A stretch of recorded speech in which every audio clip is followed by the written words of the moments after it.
নমস্কার বন্ধুরা, দীপাস কিচেনে আপনাদের সবাইকে স্বাগত। আজকে আমি ম্যাঙ্গো মিল্ক শেক বানাবো।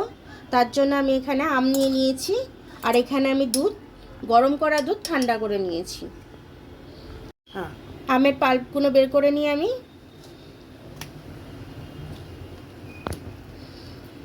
এইভাবে আমের পাল্পগুলো আমি বের করে নিচ্ছি। এবার আমি ম্যাঙ্গোগুলো মিক্সির জারে দিয়ে দেবো। এর মধ্যে আমি চিনিটা দিয়ে দিচ্ছি।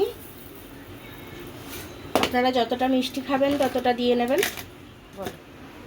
আমার ম্যাঙ্গোটা পিউরি হয়ে গেছে, আমি এবার দুধের মধ্যে দিয়ে দিচ্ছি।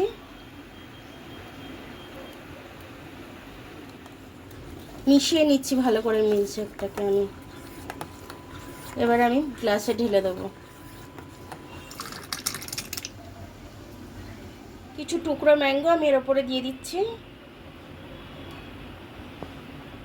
দেখুন আমার মিল্ক শেকটা তাড়াতাড়ি হয়েও গেল। আর আপনারা এটা কেউ বাড়িতে আসলে ইজিলিভাবে বানিয়েও দিতে পারবেন। জাস্ট খালি আমটা কাটবেন আর মিক্সিতে ঘুরিয়ে দেবেন। আর ঘরে তো দুধ থাকেই সবার ঘরে, তো এইভাবে পাকা আম যতদিন আছে এভাবে করে খাবেন, বাচ্চাদেরও খাওয়াবেন, নিজেরাও খাবেন, খুব ভালো লাগবে, বেশিক্ষণ সময়ও লাগবে। ভিডিওটা দেখার জন্য অনেক অনেক ধন্যবাদ। আমার ভিডিওটা যদি আপনাদের পছন্দ হয় তাহলে লাইক, সাবস্ক্রাইব, বেল আইকনটা একটু টিপে দেবেন। আর যদি ফেসবুক থেকে দেখেন তাহলে লাইক আর ফলোটা একটু করে দেবেন।